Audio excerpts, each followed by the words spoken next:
Hello, everyone, and welcome to Fancy Football. This is our UEFA Champions League review show. It's good to be back here on a Thursday to talk about the UEFA Champions League. And with no other person around than the Sport Bishop. The Sport Bishop, good afternoon, and how are you? Good afternoon to you too. I'm doing good. Like you did say, what a week it was for us in the Champions League. And again, it Yeah, boils down to why we love the league. So thank you for having me. And it was a pleasure to yeah, be here. it's good to be here too, my brother. And we can't talk about the UEFA Champions League, not talking about Madrid once again this season. Absolutely, it was mad at the Santiago Bernabeu yesterday. But before we go into that, let's take an interview from Carlo Ancelotti, which he made with TNT yesterday. Carlo, what a game, what a finish. Congratulations, you're into the final. What can you say about your players just now? Well, I think we played well, to be honest. We had the opportunity, good control of the game, and we had the strength to go up when they score. It happened again here. It's quite usual that the Bernabeu, with the support of our supporters, we can do something that is unexpected. How were you feeling? What were you thinking with 20 minutes to go when the first equaliser was ruled out and then you made the changes? To believe because I put fresh leg on the pitch. Joselu did a fantastic job because he's a fantastic striker. We could use more the wing to put crosses, and we did really well. We had a lot of energy at the end. Okay, also, do you agree with Carlo Ancelotti? I totally agree with him, man. What they showed on the night yesterday was the fact that they believed. It was about belief. One team wanted it more. It wasn't about the best game of football. If you listen to Thomas Tuchel, he said something that it wasn't the perfect game, no. But they did not need the perfect game. They all needed us to get the pull through. And unfortunately for them, Madrid seems to have wanted it more. They fought like wounded lions. Even when they were 1-0 down, they kept on playing their game. They were not phased at all. And again, the changes by Ancelotti, what a manager, to cause that uproar, that Modric, ever young. I don't think there's a better impact midfielder I can bring in world football than Luka Modric. Just sail on the day, grab the game by the scruff of his neck, and of course, Camavinga for that strength and tenacity in midfield. So the changes did the difference again, and Madrid soared into the high heavens. Okay, when we look at Real Madrid, they always find a way. I've always said it on this show. Madrid always find a way. What do you think about the mentality coming into this match?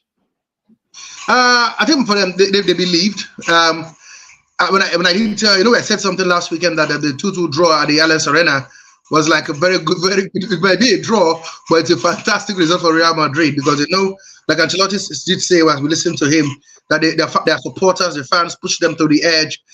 There's something about playing at the Santiago in the Champions League. The stadium tend to swallow you up. Madrid, see, they won't find a way to come out even if they are dead. They find a way to resurrect if they're in that stadium. So the stadium played a major role, and Bayern Munich played their part as well. At some point, they thought they were heading through to the final, to an All-England final, a repeat of what happened in 2013. But like I said, the boys kept on fighting. 88-minute bang, 90 plus 1 minute bang, and Joselu the hero. But come on, you have to recruit some players who had fantastic games. Vinicius, had the best second half of his life, of his entire life. Antonio Rudiger was on top gear, fantastic player. And not forgetting Nacho Andre Lunin as well, who is deputizing for Thibaut Courtois. Thibaut Courtois was not missed at all. And of course, look at Modric as well. What a player! What a player! What a player! I can't see. We can't praise the man enough. This is the quality Madrid has got. When you have a team that has the kind of bench that can bring in Camavinga, Modric, and Joselu in a time when the team needs help. That's what makes a big team a big team. That's why they are called the biggest team in Europe. That's why they're hunting for the 15 Champions League title because of the quality in depth. The best, the best players in the world play for the team. And when the Chiefs are down, when the boys are not picking up, they're not paying their dues, you can look into your bench and say, "Come on, guys, come do the magic, come bail us out." And that's what they did on the night. Fantastic win for Real Madrid, and I think the supporters are still celebrating as we speak. Okay, I want to talk about adversity. In terms of adversity, Carlo Ancelotti mentioned that over throughout the course of the 50 games they've played so far in this season, that his team has had one or two issues or the other, but he never complained. And truly, we've never seen him complain. Look at what he said on Twitter via Fabrizio Romano. Ancelotti's message to other managers complaining: we had many problems this season. Not only the injury of Courtois, Militao, Alaba, we also lost Vinicius for 2 months, Camavinga too, and Tchouameni. But we never complain. We never complain. We look at us now, look at where we are. Also, what do you say to that? I think it tells you, and you know, when I keep saying that injuries are part of the game, problems are part of the game, and I say this a lot of time, and people are like, oh no, Man United are suffering from injury. See, it takes the best manager. That's why they're called managers. The ability to manage the players who are available. Like it is in Militao, Courtois played absolutely nothing this season. Alaba is still out as we speak to you. Tchouameni missed the last game. Camavinga had his time out as well. There was a time they were playing Vazquez at right back. His center pairing of Nacho and Rodiger are not his first choice pairing. It is of Eder Militao and Alaba. But there was even time that Tchouameni played in that against Man City. He played in that. Absolutely. So many times he played as center back, and the man never complained. He kept on. See, it's about culture, and that's why I also have a go at managers who complain about players that are tired. They say, "Oh, we played 40." Come on, man! It's football. Your opponent have played it not the same number of games, but maybe a little lesser than what you have. So for me, that's what top managers do. In adversity, they thrive. Injuries or no injuries, they thrive. See, Guardiola is known for the fact that he will play the same type of football, the same style of football, whether he changes his whole 11 and brings a different player. That's what a manager, top manager, is all about. Look at what happened yesterday. The guys were expecting them to do this stuff. Vinicius Junior, Rodrigo, Jude Bellingham didn't do the job, but he had players from the bench who were at some point, Josulu, who everybody thought was an outcast. You remember, he was let go at Real Madrid as a tender agent. He was not good enough. You know, he has played at Stoke City and Newcastle where he didn't hit the court and he was asked to be thrown out of the club. But this guy will play in the Champions League come the 1st of June at the Wembley Stadium in London. That tells you what a coach does to a player. Rudiger was good, but I think under Ancelotti, he has made this guy better. The passing, his passing range, his ability to control the game. Sometimes the way he reads the game, you think he's a midfielder. And that's what he brings to the table. Absolutely what he brings to the table. So for me, I'm going to be sincere with you because I must say it as it is. He's a top class manager who understands what it means to manage at the top level of not only European football, of world football. This is a man that Brazil is looking for. You have to reject Brazil to remain at Real Madrid. So the rest of the life, the most winning the Champions League, Carlo Ancelotti. The most final played in the Champions League, Ancelotti. He's won 4. He's going for his 5th Champions League title. And boy, oh boy, this is a man who this season, with all these injury problems that he's got, he won the league. He's won the Spanish Super Cup. And right now, I can speak to you, he's going to be playing the final game of European football in the Champions League final in Wembley with all the problems. So I say, this is why I say to coaches who are whining, I call it whining, who are crybabies. These things are part of the game. That's why you're allowed to register 23 players at the start of every season, and you've got the ability to look into your reserve. Not every coach has the ability to promote players. Look at this young man that played Brahim Diaz. He's called back. Look at what he's doing at the club. You can go back to some Fran Garcia. Who was Fran Garcia? Well, he's playing for Real Madrid. So players, when it's time for advance, you go to your academy. This is why the man you will call the manager is for player development. And if you're a manager who believes you can't develop players, then I'm sorry for you. You can't call it off in the top league of football. So, coordination to Ancelotti, I think he said the right things again. Stop whining and do your job. He could have lost that game yesterday. And what I love about Ancelotti is that he's gracious in defeat. He would have taken it by his chin after all he lost to Man City. And humble. Absolutely. But just never write this man out because he will come back again. And that's what he always does. This man has been to how many semi-finals? How many finals? There's a reason why he's attracting the top clubs in Europe. You know, he went to Everton and turned Everton to a ball-playing team. They were almost in the top half, almost getting European football. That is what it actually does to a team. He comes in, a player like James Rodriguez wants to play for Everton. So it's simple logic, guys. Ancelotti has proven beyond reasonable doubt that is a top class gaffer. Okay, no, so for Bayern Munich, going to Santiago de Bernabeu, a place that Madrid has, I think the last time they lost was last year, 29 matches, and virtually 99.9% of them. Can you hear me, Nonso? Sorry, we lost Nonso. I think he will be. Let's wait for him. Hello, Nonso, can you hear me?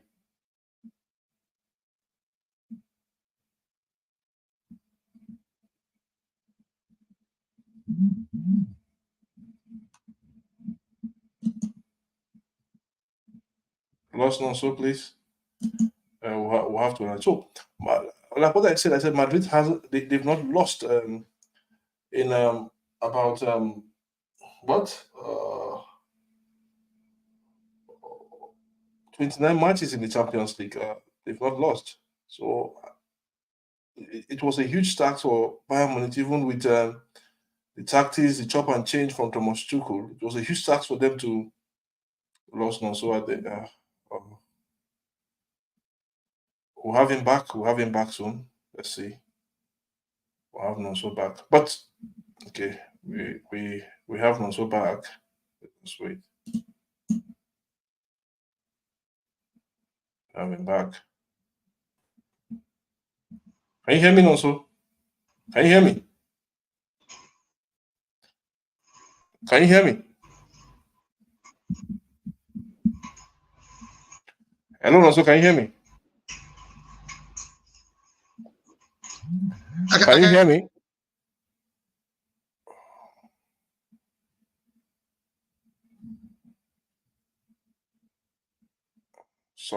Sorry, guys. Can you hear me, Nonso?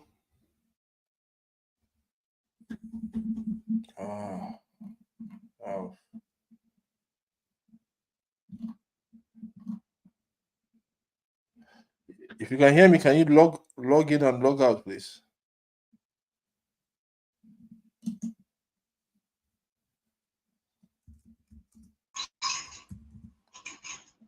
Can you hear me now?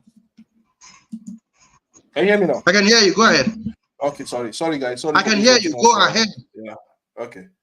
For Bayern Munich and Thomas Tuchel, like I said previously, I said coming to this match, it was a daunting task for them. Looking at Real Madrid's impeccable record in the Santiago Bernabeu, in this brand new Santiago Bernabeu, I always see. It was a daunting task for them. Where did they get it wrong? And where did Thomas Tuchel and Bayern got it wrong at the end of the day?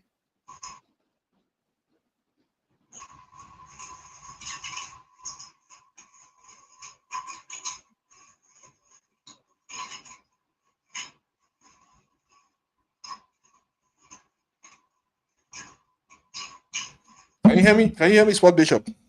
I can hear you. I can hear you since your network is acting up. Okay, I said, where did Thomas Tuchel and Bayern Munich got it wrong at the end of the day? I think it's visible. It's clear where he got it wrong from his substitution.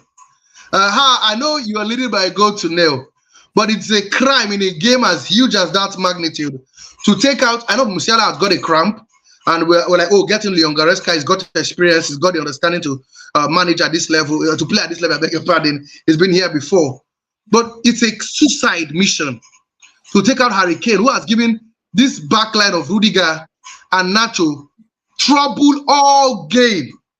See, there's the rule of what we call see it out. What he would have done is left Harry Kane, change Musiala, get in Goretzka, and then play a low block and get your 1-0 victory and go home, and all is well. All is well that ends well. Like I said, not the best performance by Munich, but if they had won the game, we would have forgotten the performance in a hurry, in an absolute hurry. So for me, the substitution was wrong. I think the change of Harry Kane and Musiala was called for, but Harry Kane was very quick. I think he had thought he had won the game. He wanted to just lock up the shop. He got in a defender and took out Harry Kane. And I asked myself, what was he thinking? What was he thinking around that? You're playing a Real Madrid team, the kings of comebacks, the kings of late goals at the Santiago Bernabeu, and you want to defend. I thought we studied in our books that the best way of defense is attack. They have put pressure on this Real Madrid team. They would have made mistake because they were already panicking. They were throwing everything, including kitchen sink. And if you notice, they were making mistakes. They had like 2-3 chances before Madrid scored to have buried that game. Imagine those chances had fallen to Harry Kane. That could have been game, set, and match. You know. Yeah. You could see that this guy was worried all through the game, Nacho. And Rudiger were worried. Harry Kane had a shot that Lunin saved. And the first half, when he hit a belter, what a beautiful shot. Then it was going off target. Go past to put his hand. I keep saying it, that if he was there, that fear factor would have kept Rudiger. Rudiger was busy giving long passes as if it was Xabi Alonso. The pass for Vinicius Junior that he blazed over the bar. And what was Rudiger doing in that position at that time? This was the second turnover after a corner kick. He should be running back, but unfortunately, there is no Harry Kane. So if there's no Harry Kane, why would I be running back when they have taken out the striker and put the defender? I would join the attack. I think he invited the pressure to himself, and Lock was into the side as well. And then that pressure invited to himself. They cracked under pressure. Sorry enough, it was a howler from their best player on the night, Manuel Neuer. But these things happen. And like I said, the history books again favoring Real Madrid for one reason I don't know why. I know they would have called. They would call back about the offside goal. Was that offside? They should have waited. They would allow VR to do their job. Waited, and after the run of play, allow VR to check if they had scored. But like I said, I told somebody, this is my take on that offside. So far, the referee has blown the whistle. There is no need for the VR. He has stopped the game. If you watch that game closely, the goalkeeper, I talk about Andre Lunin, was static. He stopped moving. Rudiger at some point stopped moving because they have blown the whistle.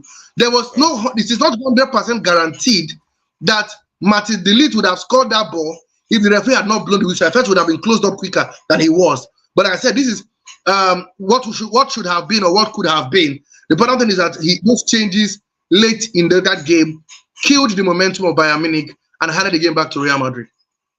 So Madrid into the final. Madrid don't even know when they are beaten. That was in the Champions League. They are the only team. They are the only team outside Bayern Leverkusen that have lost just 2 matches all season long. Bayern Leverkusen are moving, are waxing strong with their unbeaten, but Bayern Real Madrid are also moving ahead. They've only lost 1 game in the La Liga and 1 game in the Spanish Super Cup. Kudos to Real Madrid.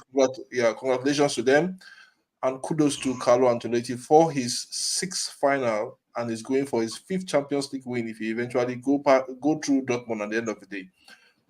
On Tuesday, it was PSG versus Dortmund, and we saw that the yellow wall did his job at the end of the day. The yellow wall of Borussia Dortmund went to the Parc des Princes, and the yellow wall did its job. Yes, they got a 1-0 victory, but it was a hard-fought 1-0 victory. Over 2 legs, and also PSG hit the goalpost 8 times. Could you call that the god of football or god of soccer was in favor of Dortmund at the end of it? Because I just feel that Dortmund were lucky over the 2 legs. They were lucky. See, you can say what you can say what exactly. I can say what yes, I can say what I want to say. I do not believe in luck. You need luck. You need luck. Before luck in football, opportunity taken. You have to first be ready to take those opportunities that have been out there for you.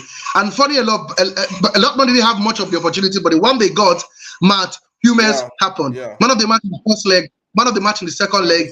He had an absolute pumping game in that encounter, and the boy he played his part. I said something before the second leg. I said the only way Dortmund will get a victory in this game if they have full control of the game. They do not force the game to be end-to-end stuff. To be sincere with you, to be sincere with you, I think for majority of the game, it wasn't end to end. They had control of the game. They sat deep. I don't think so. No. So I think I disagree with you. I think so. They had something to defend. They had something to defend. But I'm not cheating the game. What they did was they had control of the game is simple. They did not go toe to toe, like have a counter attack. Let's go. Let's see who has got better attack. No. They knew they had a cushion already, and that's the rule. They know they had a cushion. What they did was sit back, soak the pressure, give the ball to Paris Saint-Germain, but frustrate them while them having the ball, and then hit on the counter attack. Let me see here. The goal was already coming before they had that goal from Martinez. Late in the first half, there was a certain pace from Adeyemi. He took the defender on the run, smacked the ball, and Donnarumma stood tall, saved their blushes in that early time. They also crashed the bar early in the second half before Martinez finally got the ball in the back of the net. When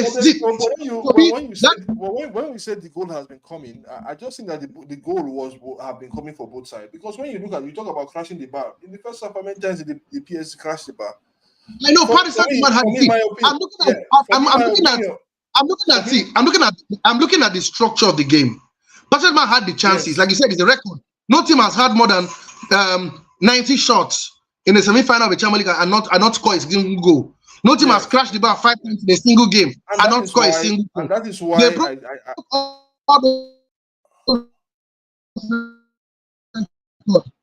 But Dortmund solid. And if you watch that game from the first half, we saw that there were loopholes in the defense of Paris Saint-Germain. It was visible to the blind, and it was audible to the deaf that there was a problem in that back line. That those guys, if you hit them on the counter attack, they could gawk on that pressure, and that's what happened. And like I said, I've called it 3 different occasions before that goal came in, where these guys applied a bit of pressure on the counter attack and almost scored. PSG, like I said, you can say they were lucky, but they had clear-cut chance to score. I asked myself, how did Mbappe crash the when you use the word clear-cut chances? Yes, they had clear-cut chances to score. They did. Yes, they did. They did absolutely did. But I just feel that out of the 8 woodwork and it would at least they should have gotten 1 or 2. And so many shots by the team. That is why I said Dortmund. What word you want to use, whether they took the opportunity or they were also lucky on the other end. And that's what football is all about. That's what football is all about. I'm trying to disperse that word luck. I think you could say that even the greatest manager, Joop Heynckes, one of the greatest managers, Joop Heynckes, said you need luck in most cases. I have listened to so many managers. I think Joop Heynckes that have talked about luck. No, not to tell you opportunity. You have to look at it. See, I believe in this thing. If you don't buy the ticket, you can't fly. I'm not holding PSG. You are bringing in. No, I'm not.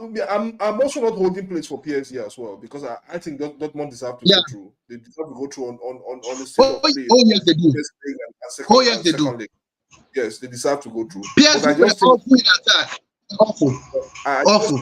No, you don't have so much shots. You don't have so much chances and not score a single. If you use the word awful, if you use the word awful, we might just be too harsh on them. But I'm trying not to be too harsh. I'm trying not to be too harsh. I would have used a stronger word because you cannot. I'm trying not to be because even if you think I'm hard, I think I'm modest. If you watch that game very well, PSG had no chance not scoring in that game. And they had no business. It's all about it. I have watched a match. Let me give you an example. That chance that was scored. Exactly. That chance that was scored by Kylian Mbappe. Do you know he scooped that chance? He hit the ball, but do you know he scooped that ball? There was no good contact. He didn't get that ball well. Yes. A good checker will hit that ball well. No. Don't go there. Now you are insinuating that Mbappe is not a good striker. No, don't go there. It depends on. Come on, man. No. Come on, man. We don't know. He's not going there. He is a no. Let me tell you. He has let him down. He has let him down in the Champions League this season. Forget about the goals he has scored. No. He's finishing. And hasn't let him down. I don't think that against. I know you want to look at games. See, we're looking at against Dortmund. If you.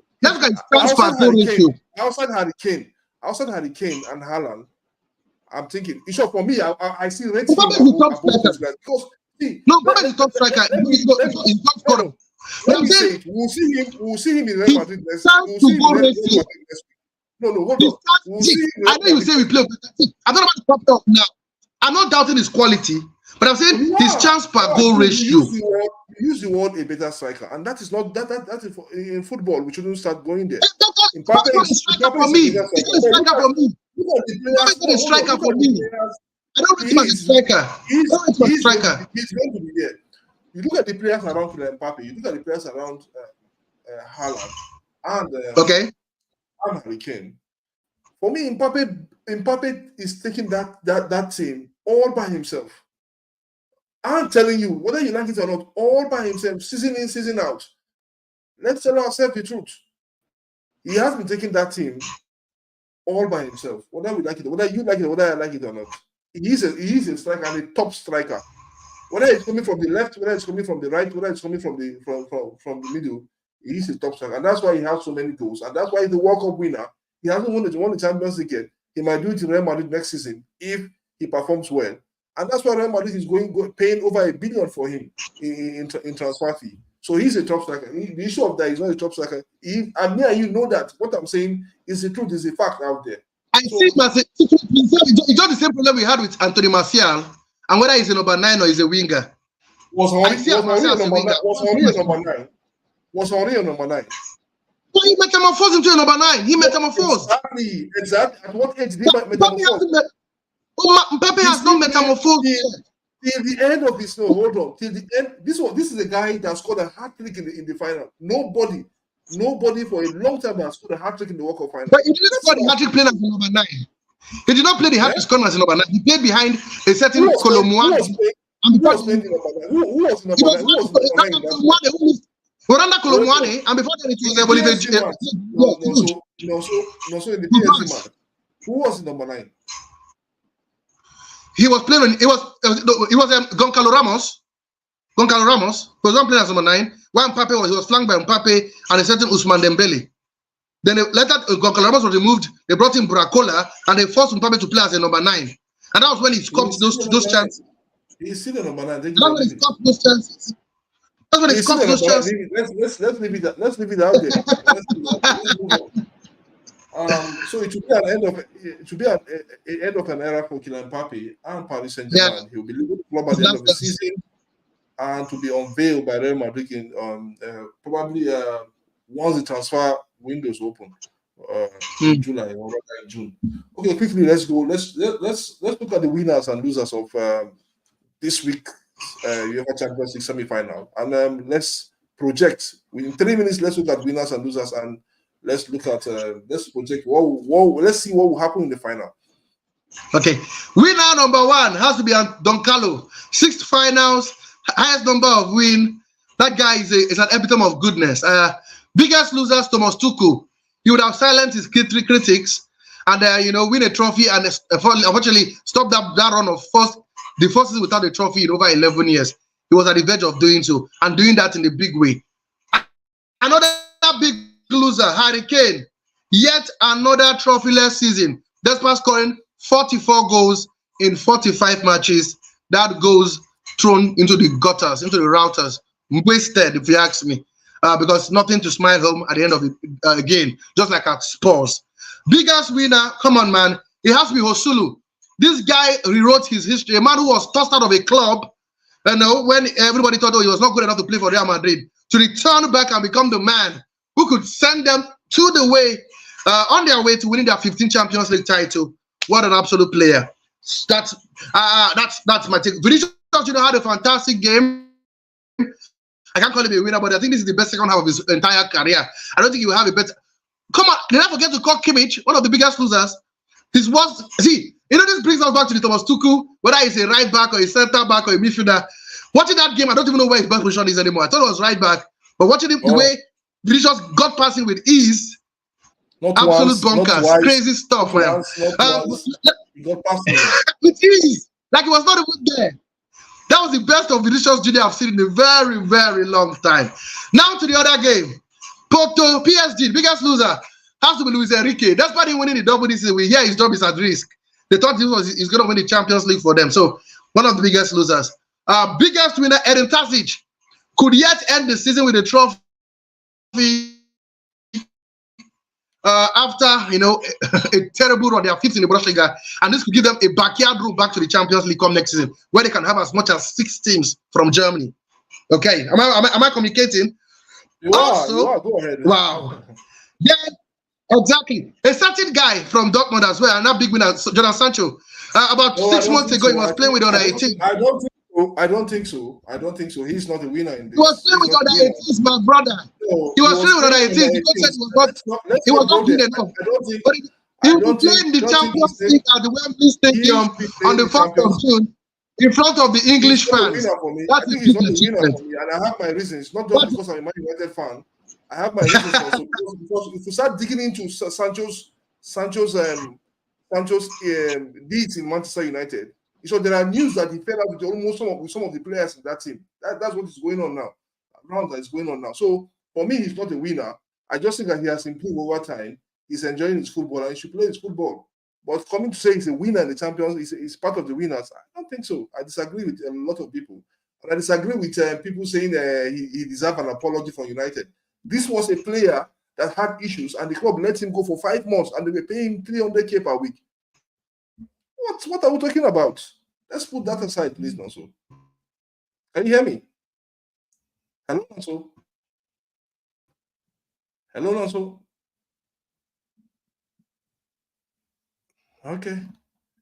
Seems to have a frozen screen. Okay.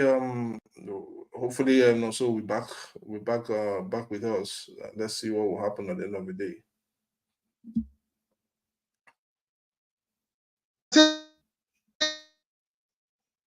Hello, Nonso.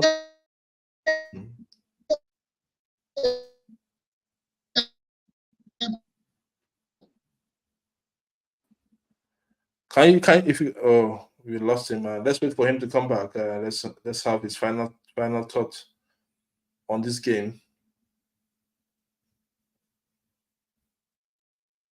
Okay, guys. What's your take on the comment section? Can you kindly tell us who are your winners and losers of this semi-finals, Second League Champions League, and tell us what you think about the whole thing going to the finals and which team is the favorite to win. And people will go all the way Madrid in Wembley, which will be their first final in Wembley. They've won in different stadiums, but they've never played in Wembley in the final, so they will be playing in Wembley in the final. Let's see if also will come back to us. Okay. We'll now end the show. Hopefully, we'll be back during the finals to talk about the favorites and how both teams will approach the UEFA Champions League. Hopefully, good to have you on the show. Everybody that have been part and parcel of Fanzy Football and part and parcel of this coverage. Thank you so much.